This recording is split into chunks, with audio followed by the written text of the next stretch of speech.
పెద్ద దస్తగిరి హత్య కేసులో లొంగిపోయేందుకు వచ్చిన నిత్యానందరెడ్డి వెంట వచ్చిన ఆయన తరపు లాయర్ మీడియాకు వివరణ. అలంకాన్పల్లి పెద్ద దస్తగిరి మర్డర్ అయిన విషయం మీకు అందరికీ తెలిసిన విషయమే. పోయిన నెల 6వ తేదీన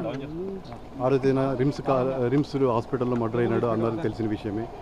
దాంట్లో నిత్యానందరెడ్డి పాత్ర ఉందని పేపర్లో కానీ ఇక్కడ కానీ అంతా వస్తూ ఉన్నింది, న్యూస్ వస్తూ ఉన్నింది.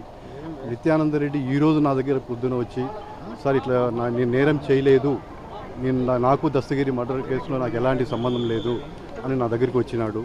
నేనే పోలీసుల దగ్గర సరెండర్ అయితే నీకే బాగుంటుంది, ఇన్వెస్టిగేషన్లో నీ పాత్ర ఉందో లేదో తెలిసిపోతుంది కదా, నీకు అంత ధైర్యంగా నేను మర్డర్ కేసులో నాకు సంబంధం లేదని చెప్తున్నావు కదా, వాళ్ళ దగ్గర అదే విషయం చెప్పు, వాళ్ళే ఇన్వెస్టిగేషన్లో ఏదో ఒకటి తెలుస్తారు కదా అనే ఉద్దేశంతో నేను నచ్చజెప్పడం జరిగింది. అదేవిధంగా ఈరోజు ఎస్పీ దగ్గరికి వచ్చి ఇప్పుడే ఎస్పీ దగ్గర బంగ్లా ఆఫీస్కి తీసుకొచ్చినాను. ఆ ఇన్వెస్టిగేషన్ ఆఫీసర్కు నిత్యానందరెడ్డిని హ్యాండ్ ఓవర్ చేసినాను. వాళ్ళు హ్యాండ్ ఓవర్ చేసుకున్నారు. ఇంకా వాళ్ళ ఫార్మాలిటీస్ వాళ్ళు చేస్తారు, ఇన్వెస్టిగేషన్ చేసి దీన్ని 24 గంటలు కోర్టులో ప్రొడ్యూస్ చేయమని రిక్వెస్ట్ చేసుకొని వాళ్ళకి హ్యాండ్ ఓవర్ చేసి వచ్చినాం సార్.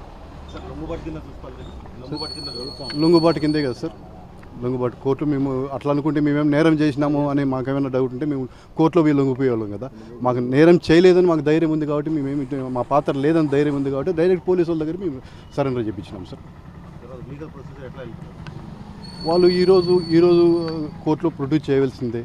ఈరోజు నైట్ ఏదో టైంలో కోర్టులో ప్రొడ్యూస్ చేస్తారు సార్. తర్వాత మేము బెయిల్ పెట్టుకోవడం, ఒకవేళ నేరం ఏమైనా ఉంది అంటే, ఇతని పాత్ర ఏముందనే వాళ్ళు నమ్మింటే, వాళ్ళ దగ్గర మెటీరియల్ లేదంటే కోర్టులో ప్రొడ్యూస్ చేస్తారు. కోర్టులో మేము ఫైట్ చేస్తాము, మెటీరియల్ సరిపోతుందా లేదా, వేరే విధంగా ఉందా అని చూస్తాము. ఏదైనా మెటీరియల్ ఉంటే మేము కోర్టులో ఫైట్ చేసి బెయిల్ వచ్చేట్లు ప్రయత్నం చేస్తాం సార్.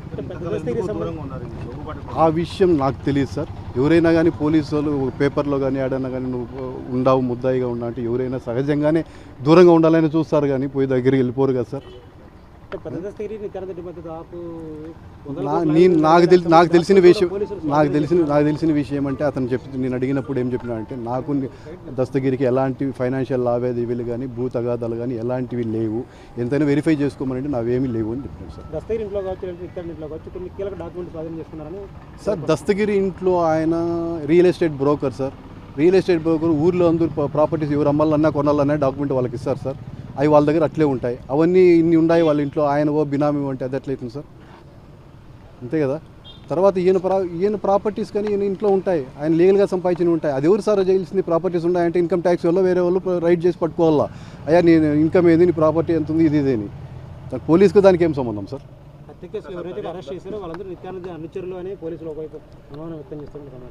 సార్ ఈయన పొలిటికల్ లీడర్, ఎవరైనా ఆయన దగ్గరికి వస్తూ ఉంటారు, పోతూ ఉంటారు, తర్వాత వచ్చి ధర్నాలు ఉంటారు, అక్కడ అటెండ్ అవుతూ ఉంటారు. అట్లా అటెండ్ అయినారని ఉద్దేశంతో ఈయన చెప్పినాడు చేసినాడు ఈయన అనుచరులని ఎట్లా చెప్పగలం? ప్రతి పొలిటికల్ లీడర్ దగ్గరికి పోతుంటారు, వాళ్ళందరూ నా మనుషులు అంటే ఎట్లా చెప్పగలం సార్?